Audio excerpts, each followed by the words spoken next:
Hello students. अब तक हमने देखा कनेक्टेड बॉडी के लिए एक्सलेशन और टेंशन का रिलेशन। अब हम देखते हैं कि स्मूथ सरफेस पे स्मूथ इंक्लाइन सरफेस पे जब किसी ऑब्जेक्ट को हम रखेंगे तो उसका मोशन जो है वो कैसा होगा और उस कंडीशन में जो फोर्सेस आएंगे वो कौन कौन से होंगे। तो देखिए, जब इंक्लाइन सरफेस की बात करते हैं तो ग्रेविटेशन फोर्स जो है वो वर्टिकली डाउनवर्ड लगेगा, बट इस कंडीशन पे जो mg है उसके दो कंपोनेंट आएंगे। एक आएगा इंक्लाइन सरफेस के पैरेलल और एक होगा इंक्लाइन सरफेस के परपेंडिकुलर। ये एंगल थीटा है तो ये एंगल जो होगा ये भी थीटा होगा, ठीक है। तो ये थीटा है अगर, तो ये कंपोनेंट होगा वो होगा एम जी कॉस थीटा और ये होगा एम जी साइन थीटा।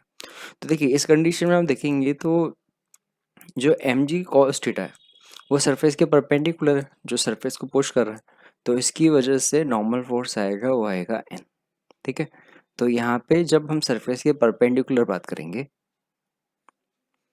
तो यहाँ पे है नॉर्मल फोर्स एन और यहाँ पे है एम जी cos थीटा।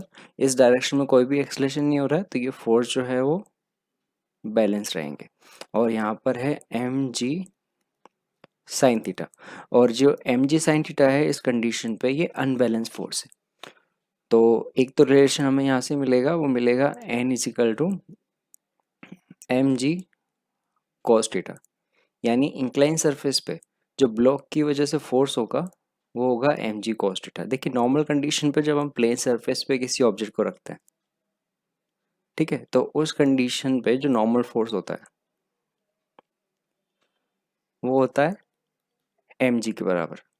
और इंक्लाइन सरफेस पे देख रहे हैं तो वो है एम जी कॉस थीटा। तो इस कंडीशन पे हम देख रहे हैं तो जो एन डैश जो है that is greater than N, यानी इंक्लाइन सरफेस पे जो फोर्स है वो नॉर्मल प्लेन सरफेस से कम है। ओके, और दूसरा अब हम देखते हैं एम जी साइन थीटा। तो इस कंडीशन पे जो नेट फोर्स लग रहा है वो है M G sine theta. M F net जो होता है वो होता है mass into acceleration is equal to M G sine theta, यानी इंक्लाइन सरफेस की केस में जो एक्सलेशन होगा ऑब्जेक्ट का वो होगा जी साइन थीटा। अब देखिए, यहाँ पे इम्पोर्टेंट पॉइंट जो है वो ये है कि इस कंडीशन पे जो एक्सलेशन है वो मास पे डिपेंड नहीं कर रहा, ठीक है। तो ऑब्जेक्ट का मास चाहे कितना भी हो उस कंडीशन पे उसका एक्सलेशन जो होगा वो जी साइन थीटा होगा। यहाँ पर एक्सलेशन जो है वो डिपेंड करेगा साइन थीटा पे। तो थीटा जितना ज़्यादा होगा एक्सलेशन उतना ज़्यादा होगा, थीटा जितना कम होगा एक्सलेशन उतना कम होगा। अब हम देखते हैं contact force between two blocks जो इंक्लाइन सरफेस पे प्लेस्ड है। तो यहाँ पर 3 kg और 2 kg जो है वो इंक्लाइन सरफेस पे है, जिसके लिए इंक्लाइनेशन एंगल जो है वो 37 दिया हुआ है। तो अभी अज्यूम करते हैं यहाँ पे m1 जो है वो 3 kg है,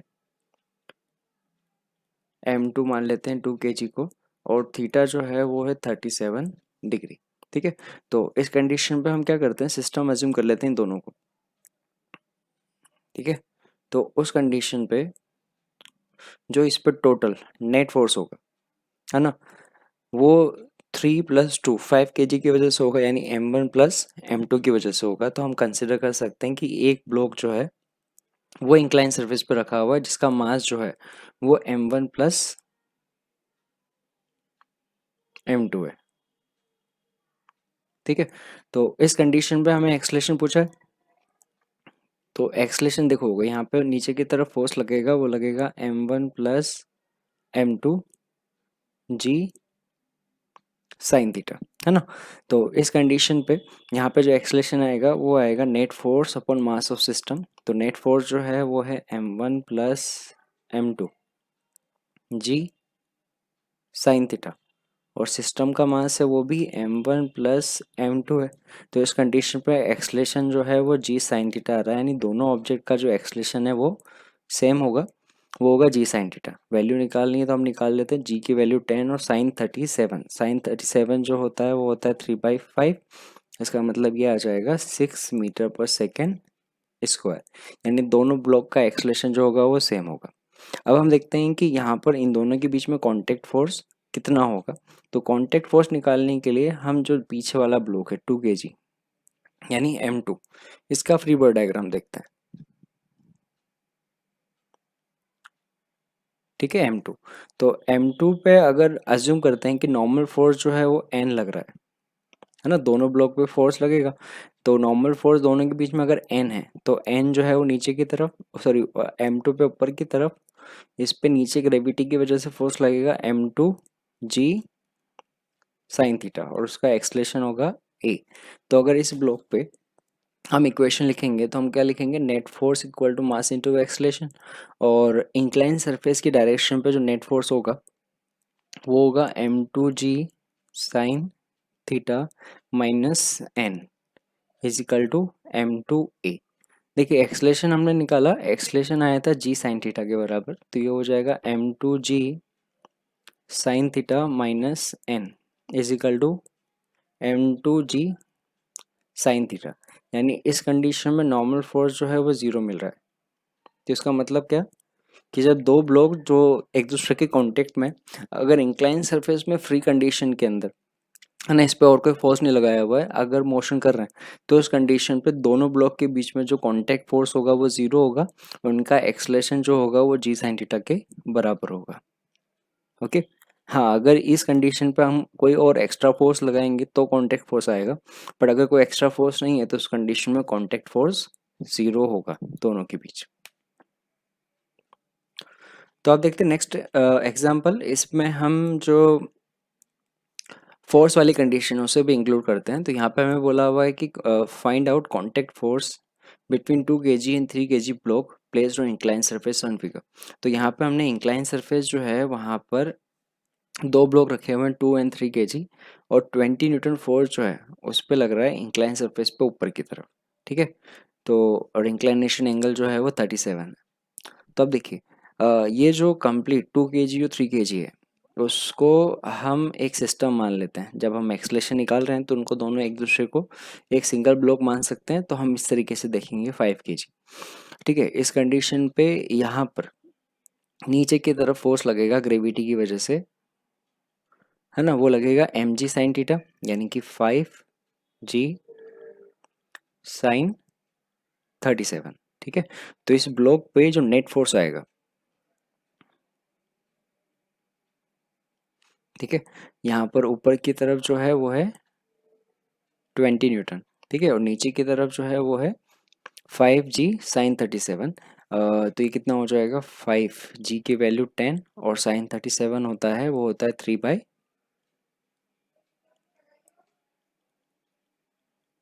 तो ये होगा हमारे पास 30 न्यूटन।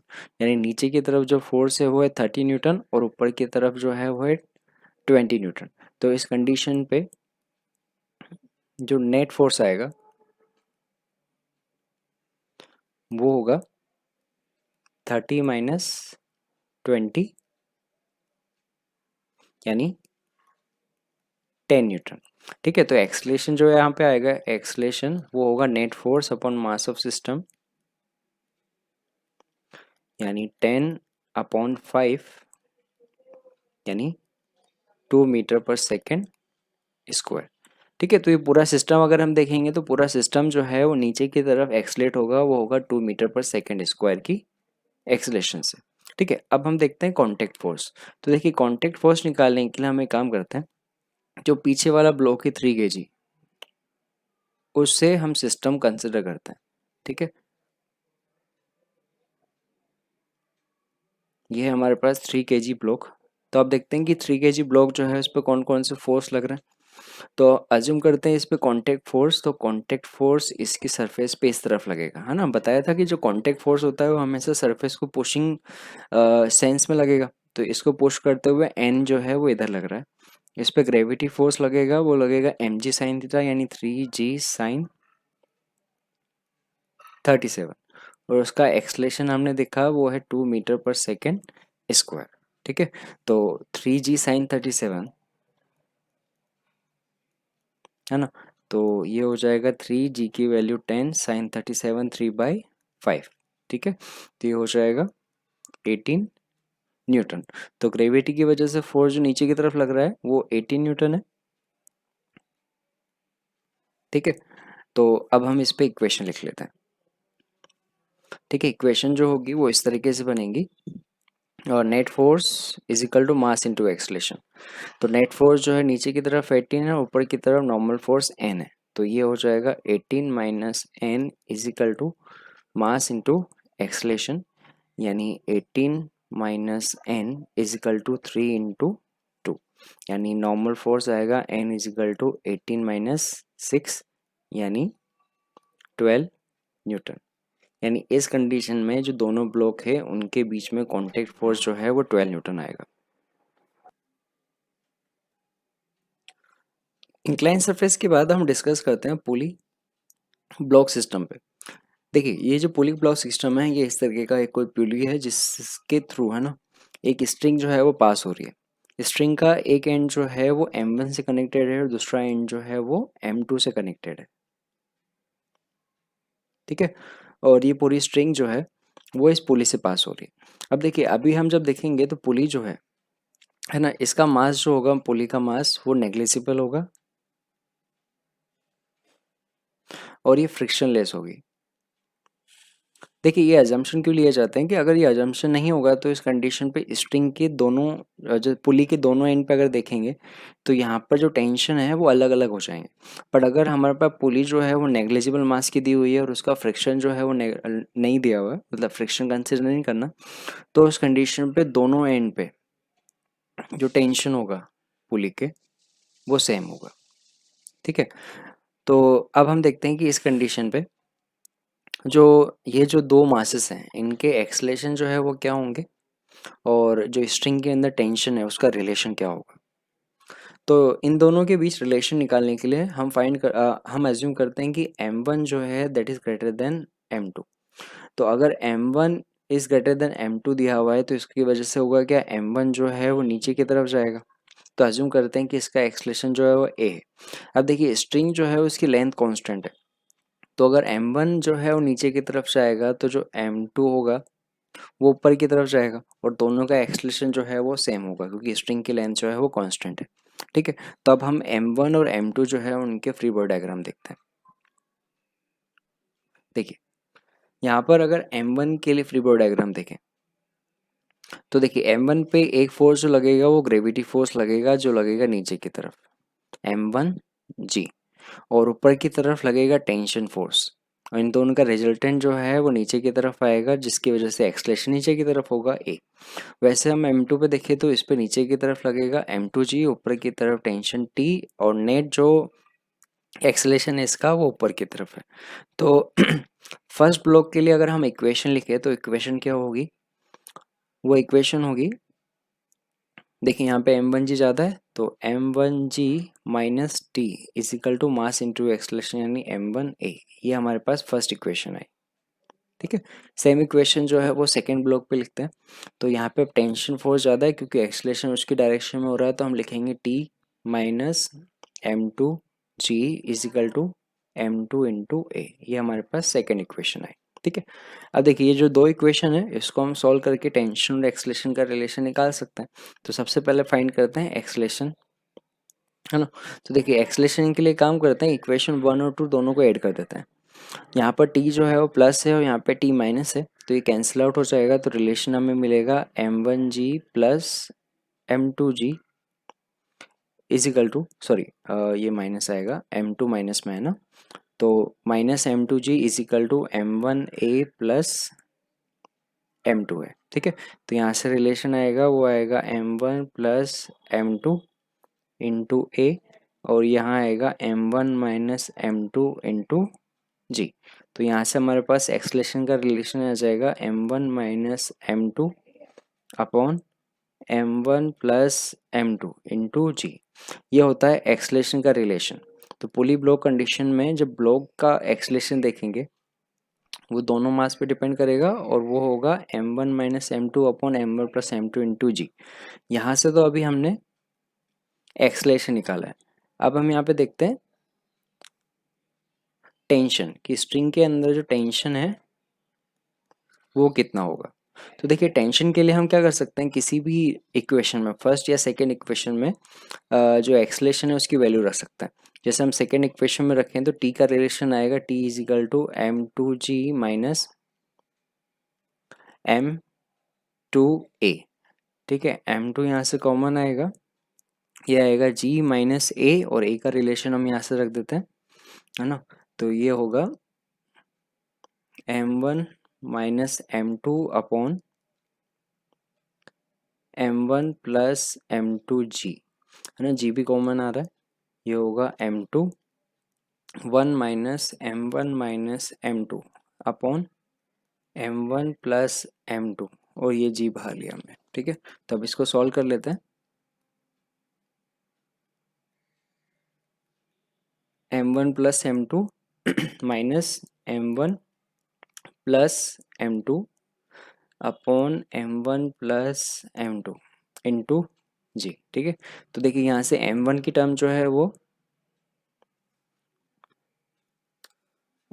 एक मिनट, यहाँ पे ये प्लस होगा।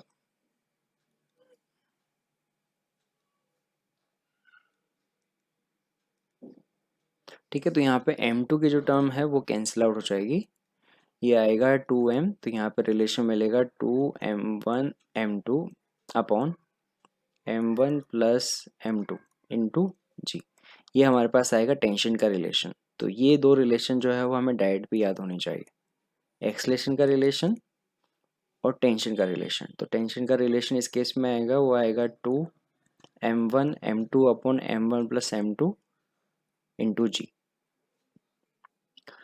अच्छा, तो यहाँ पे एक्सलेशन और टेंशन हमने इक्वेशन से निकाला है। अगर टेंशन और एक्सलेशन को फाइंड करने के लिए शॉर्ट ट्रिक के लिए अगर हम डिस्कस करें तो देखिए, जैसे अभी यहाँ पे हमने देखा कि जो m1 है उस पर फोर्स लग रहा था नीचे की तरफ, m1g, m2 पे नीचे की तरफ m2g, इस पे ऊपर की तरफ टेंशन t, इस पे टेंशन t। ठीक है, इसका एक्सलेशन a और इसका एक्सलेशन यहाँ पे। तो देखिए इसको हम नॉर्मल भी देख सकते हैं। अगर हम एक्सलेशन निकालना चाहें तो हम बोलते हैं acceleration is equal to net force upon mass of system. तो इस कंडीशन में नेट फोर्स कितना होगा, तो नेट फोर्स निकालने के लिए एक काम करते हैं, हम कंसिडर करते हैं कि हमने इन दोनों ब्लॉक को एक प्लेन सरफेस पे प्लेस किया हुआ है। तो यहाँ पे हमारे पास m1g यहाँ लग रहा है, m2g इसके अपोजिट लग रहा है, और सिस्टम का एक्सलेशन जो है वो m1 पे जो फोर्स लग रहा है उसकी डायरेक्शन पे। ठीक है, तो अब इस कंडीशन पे सिस्टम पे नेट फोर्स कितना है, सिस्टम जो है वो हम कंसिडर कर रहे हैं दोनों ब्लॉक को, ये पूरा सिस्टम है। इस सिस्टम पे अगर नेट फोर्स देखेंगे, ये होगा m1g माइनस m2g, और सिस्टम का मास होगा m1 प्लस m2। तो इस कंडीशन पे एक्सलेशन जो आएगा वो होगा net force upon mass of system. Net force होगा m1g माइनस m2g और मास ऑफ सिस्टम होगा m1 प्लस m2। ये हो जाएगा m1 minus m2 upon m1 plus m2 into g. ठीक है, तो यहाँ पे हमें इक्वेशन लिखने की ज़रूरत नहीं हुई। अच्छा, दूसरी चीज़ है यहाँ पे टेंशन। तो अब टेंशन कैसे फाइंड करें, तो देखिए टेंशन के लिए एक रिलेशन याद रखिएगा जिसको हम बोलते हैं जी इफेक्टिव, है ना, जो अभी हम सूडो फोर्स में भी देखेंगे। तो इसको हम यहाँ पे साइड में समझते हैं। जी इफेक्टिव क्या होता है, जी इफेक्टिव होता है जी प्लस माइनस ऑफ ए, है ना। यानी अगर ब्लॉक जो है, ब्लॉक का एक्सलेशन अगर ऊपर की तरफ है ए, तो उस कंडीशन पे जो जी इफेक्टिव है वो हम लेंगे जी प्लस ए, अपर डायरेक्शन में प्लस। अगर ये कोई ब्लॉक है जिसका एक्सलेशन नीचे की तरफ है ना, एम जी जो नीचे लगी रहा है, एक्सलेशन अगर नीचे की तरफ है तो जी इफेक्टिव जो आएगा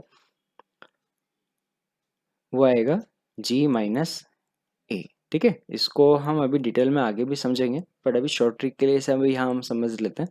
तो इस कंडीशन में जो टेंशन किसी भी ब्लॉक पे निकालेंगे उसे हम लिखेंगे एम इंटू जी इफेक्टिव। ठीक है, ये शॉर्ट ट्रिक है, एम इंटू जी इफेक्टिव। यहाँ पे जी इफेक्टिव जो है वो है जी प्लस है या जी माइनस है। अगर ब्लॉक ऊपर की तरफ जा रहा है तो जी प्लस ए लिखेंगे, और नीचे की तरफ आ रहा है तो जी माइनस ए लिखेंगे। तो अब देखिए, जब हम ब्लॉक M1 पे निकालेंगे टेंशन, तो टेंशन क्या लिखेंगे, T is equal to block जो है वो नीचे की तरफ जा रहा है यानी M1 इंटू जी माइनस ए। सिमिलर रिलेशन जो है वो M2 पे भी निकालेंगे, तो M2 पे आएगा G प्लस ए। ठीक है, एक्सलेशन जो है वो हमने फर्स्ट रिलेशन में देखा, एक्सलेशन कैसे निकालना है, तो उसको हम टेंशन के रिलेशन में रख देंगे, तो यहाँ पे हमारे पास टेंशन आ जाएगा। ठीक है, तो याद रखना ब्लॉक अगर नीचे की तरफ एक्सलेट कर रहा है तो G माइनस है, ऊपर की तरफ एक्सलेट कर रहा है तो G प्लस ए। ओके, तो देखिए यहाँ पे कुछ डेटा रख लेते हैं।